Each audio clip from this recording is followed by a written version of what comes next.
What watch are you wearing? I'm always curious. This is a fun one, actually. This is one of my cheaper watches, and I'm a watch nerd, but I'm not a watch snob. So I have cheap watches and I have some expensive watches too. This one is a Seiko that has an Arabic dial. So it's like not even $200. But it's got the numbers are all in Arabic, and it's this got is day the and date date. that's I'm no the actual numbers now. I see the actual numbers are in Arabic. I like how 9 is the same. Kind similar. of. Yeah, it's similar. Yeah, I never actually 9 and 11 are the same. It's the same as other watches that don't have one. I'm going to be honest. I always thought that Arabic numerals were the numerals that we used. I thought they were the same. You know what? Kyle is actually right. Technically, this would be called Eastern Arabic. I said it wrong. Arabic numerals are what we use. Eastern Arabic is like from Syria. So what made you pick that watch? Was it the numbers, the face on it, or like... it was actually the numerals. Yeah, that's what did it for me. Normally, like if you want to get like a luxury watch with Eastern Arabic numbers, it's really expensive. Like there's only one Rolex that has them, and it's platinum day date. It's $90,000. There's very few watches that you can buy. That actually surprised. Oh, in America is a good qualification, because I would think with all that oil money in the Middle East that would they'd be like, no, put it in the Eastern numbers. Yeah. And diamonds. Yeah, diamond numbers. Yeah, that too. If you go to Dubai, or Saudi or somewhere like that, you probably have a better selection. But they're tough to come by. And so when I found this, and it was $200, I was like, literally, I bought it on Amazon, and I put this kind of khaki canvas bracelet on it because it came with a pretty cheap, shitty bracelet, and you kind of class up the joint a little with that. But this is one of my cheaper watches, but I really like wearing it. It's a fun one. Yeah, I like Woody's watch. There you go. Diamond. Oh wow, there's a diamond and gold 36 millimeter day. So this watch has an aftermarket diamond dial. If that was made from the factory like that, it would probably be $50,000, not $10,000.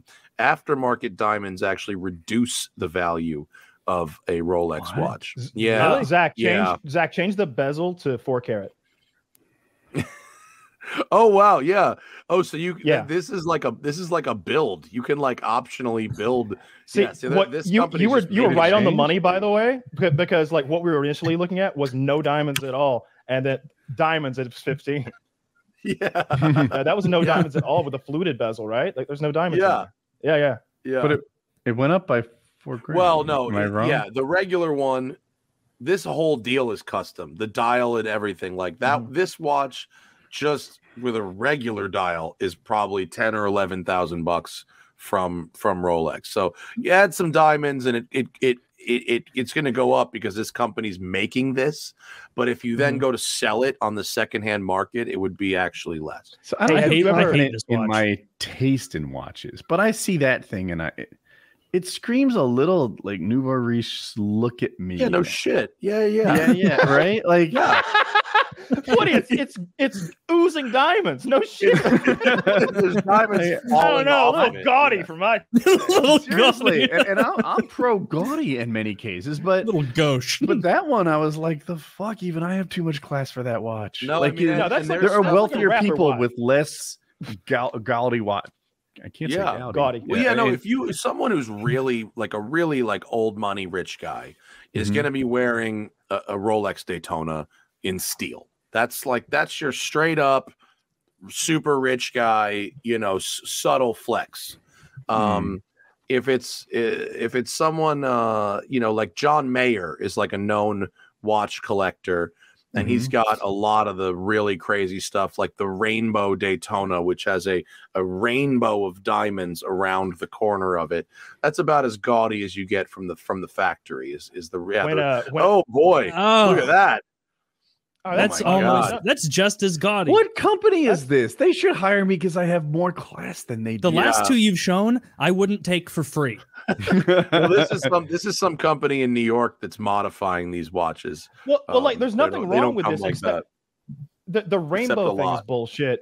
And that makes the jewels look cheap as shit. Now that I see the whole face is diamonds, like never mind. Yeah, there's a lot. When I sold cars, the management it worked so many hours that they spent their money on jewelry, and they all had like silver day dates and date justs with like just diamonds around the outside really subtly.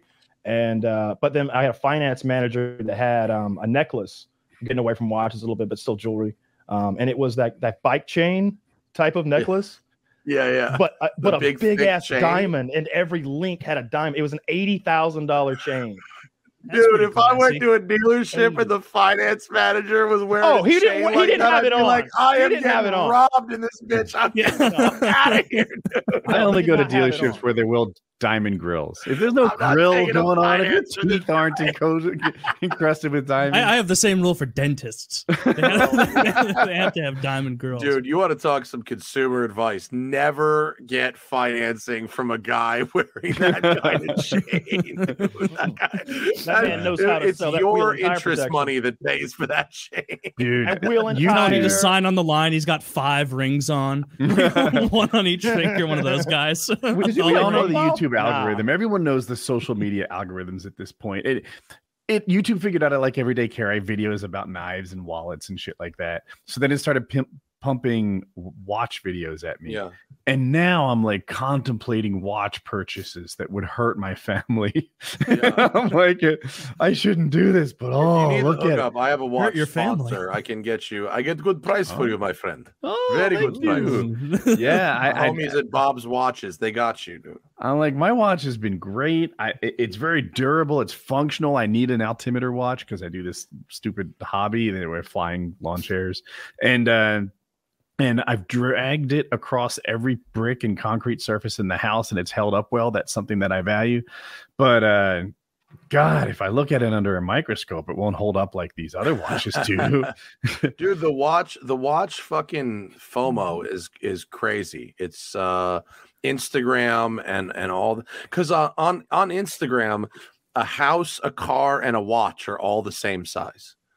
You know, it's, you know what I mean? Like it's something about that 2x2 square, you know, that really makes you pay so much more attention to small things than you ever fucking would in the real world. Right.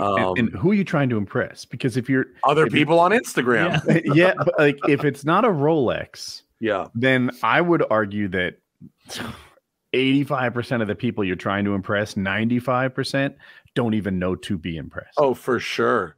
For sure. It's higher than that. It's higher than that. It's probably, like, I like watches, right. But I probably won't recognize your Breitling. If you have one on, I'll be like, oh, that looks shiny, but I won't know if it's 300 or 30,000.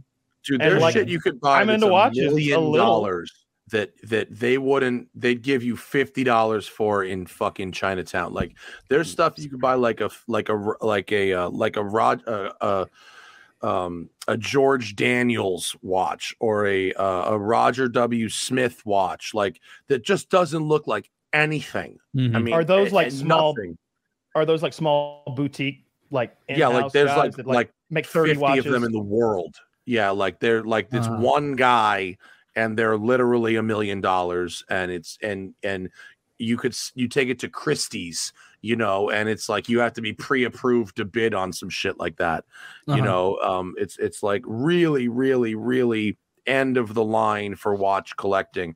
But you wear something like that around, and 0.0001% of the population knows what you're wearing. Oh, when you mentioned when you were like, oh, the subtle flex, whoever said the Rolex Daytona steel. Yeah. I was like, I know nothing about watches, less than any of you. And I looked it up. $32,000. Yeah. I would not look twice at this. If I saw someone with this on their wrist, I would assume it was a normal run-of-the-mill watch. Like there's nothing at all flashy or special about it. I just don't get, like, if you're going to spend 32 grand, you want a little bit of gaudy. Like you want, maybe you do. I mean, if for people that know a little bit, like if you know absolutely nothing, then it's nothing. If you know just a little bit, it's something.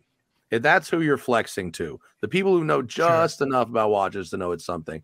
And the people and And the thing about Rolex is they're really, really well made. They make a lot of watches and they seem really expensive, but like there's no watch on the planet that you can beat the shit out of harder than a Rolex. They are really, really durable. They make their own metals. They have their own metal alloys called oyster steel, and their Rolls gold is called Rollsor, which is really kind of a stupid name. But they literally do make their own metals, and they're designed to feel a certain way. They have this kind of softness in your hands, but then you could smack it against concrete, and they're really, really durable. It's interesting. I've always been shocked how scratch resistant they are. Like just nice watches in general. What do you call the glass that covers everything? The crystal, crystal? Nice watches have a sapphire crystal. It's actually made of sapphire, and you can smack it pretty hard. Really hard. Like as far like smacking resistance is a little different than hardness. Like I'm thinking of like scratch resistance because you could take a metal tool and just like grind it on there, and you won't scratch that. My watch has a sapphire crystal, and I put it. I'm hard on my shit, right? Like, and I've always been impressed that Wings of Redemption has like a 16-year-old truck, and in many ways it looks kind of new, right? He takes care of that thing. That's not. He doesn't drive it a lot. Okay. I don't take care of my shit. I'm kind of hard. Everything I own looks pretty used in not a very long time. It just all gets rode hard and put away wet. And my crystal is perfect. Yeah. A Rolex would be good for you. That's exactly what I was going to say. A Rolex is good for you. Yeah. The sapphire on my watch doesn't have a blemish on it. And I was wearing it getting in and out of tanks and stuff. And I can distinctively remember being in a fucking tank and banging it like the face onto like this sharp, heavy it's a tank, and thinking like, oh, I'm so scared to look, and it not a blemish. It's just I'm left-handed, so I wear my watch on my right wrist, which is a real problem for damage because like banisters on staircases, and when you're walking against a wall, it's on your I hit it against shit all the time just because I wear it on the hand that's close to that stuff most of the time. And so I'm really, really hard on watches like that, and I've never scratched a crystal ever. I'm looking up so there's something called the Mohs hardness scale. Man, science is neat of how hard things are. Yeah. And apparently the hardest thing is a diamond. That's a 10. Sure. It's a 1 to 10 system. Tremendous system. Love that. And keep it simple. Sapphire crystal is a 9. Yeah. And by comparison, a masonry drill bit is an 8.5. Yeah. So if you tried to use a masonry drill bit on your sapphire, you're going to fuck up your masonry drill bit. I have in the box somewhere. I had no idea sapphire glass. I didn't know that was a thing. I have masonry bits in a watch. Dare I? No. So there's some really there's a couple very high-end watches that are really expensive, and I'm talking like $100,000 plus that have sapphire cases where the whole case of the watch is made of sapphire. Damn. And it's funny because they actually look, it's translucent, but it's one of those things where you look at it and you go, that's either really cheap or really expensive. Like you can't tell. Like I did a podcast with John Oates. My swatch is also see-through. Yeah. Yeah. And he was wearing like a watch called a Hublot, which had a sapphire case. And you look at it and you go, well, that's either $50 or $500,000. And it was like $100,000. So do they do some sort of like CNC machining on a block of sapphire? Can you zoom in? Yeah, they mill it. They mill it from a block. Quick, inquire now. No, call now. Let's talk to him. Call. That's basically what it is. That's full sapphire. Can you get these things? Because I wasn't Look serious at the price, about $380,000. I know, but I wasn't serious about pulling the trigger on like a $5,000 plus watch, but I was looking into it. They're not available. But $380. You can't buy a Rolex. No one has them in stock anymore. Well, so Rolex is a very specific case. Rolex, unlike a lot of the other watch companies, is not public. They're a private company. They have a couple things going on. One is they're already rich as fuck, so they don't need to show any kind of growth to shareholders the way that a publicly traded company would have to. They also overextended themselves in terms of retail footprint in the 90s and early 2000s. They would have not just their own Rolex stores, but a sort of kiosk inside of another watch store that sold multiple brands. They're actively trying to choke out their retailers so that they drop the retail Rolex license from these multi-brand stores, and they only have their Rolex boutiques. And they're doing that by just choking out the inventory. The other thing that they're doing is they have watches that are more profitable because they have gold and diamonds and shit in them, and that's more profitable than a watch made of steel. But in a sort of perversion of luxury goods, the Rolex steel watches are in higher demand.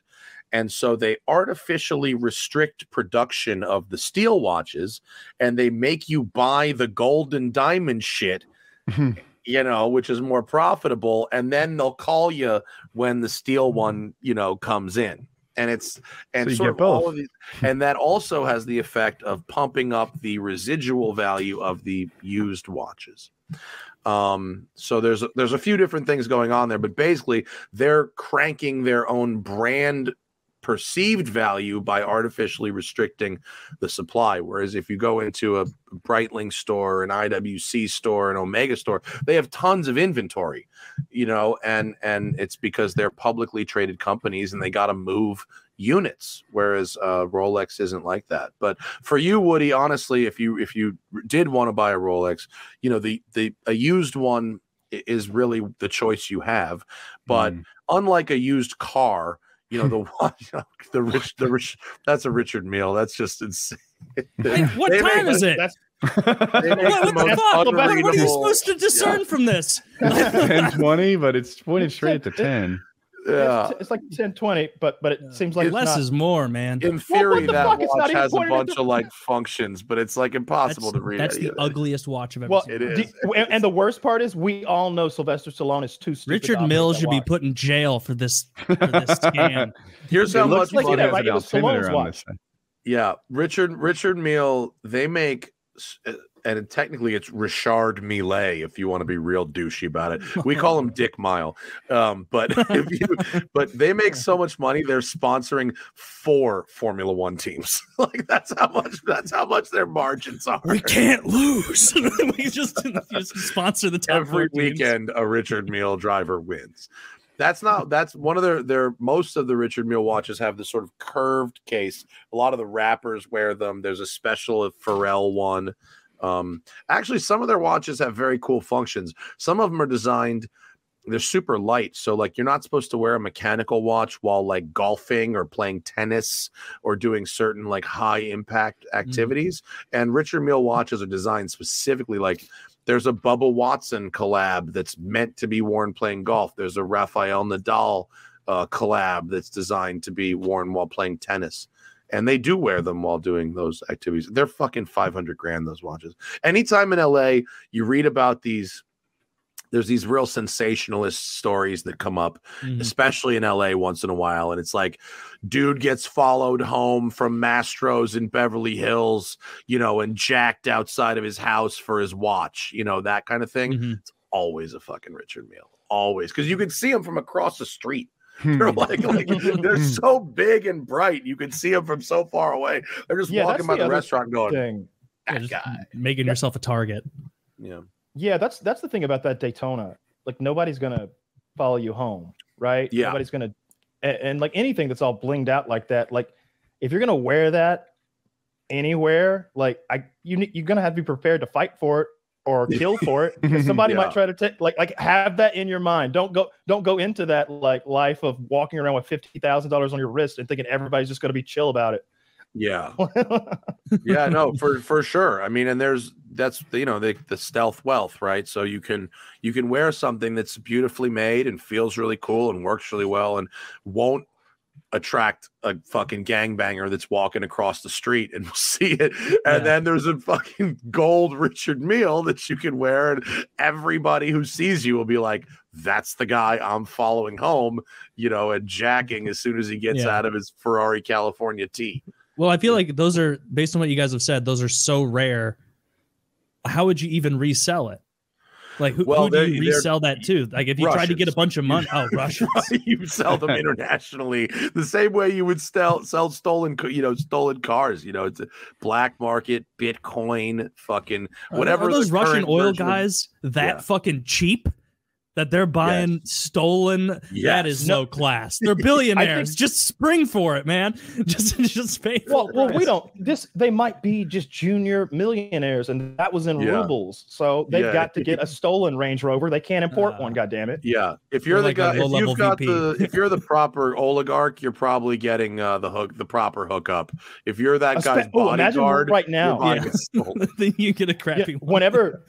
Whenever there's some kind of like geopolitical thing happening, everybody, obviously we're all focused on this like Ukraine war thing, but I start thinking, like, wonder what's going on behind the scenes with like just some rich guy in Russia who wants his cool watch. What kind of hoops and like hurdles is he sending some minion? I want to watch a movie about the minion who gets sent to go get him his watch from America.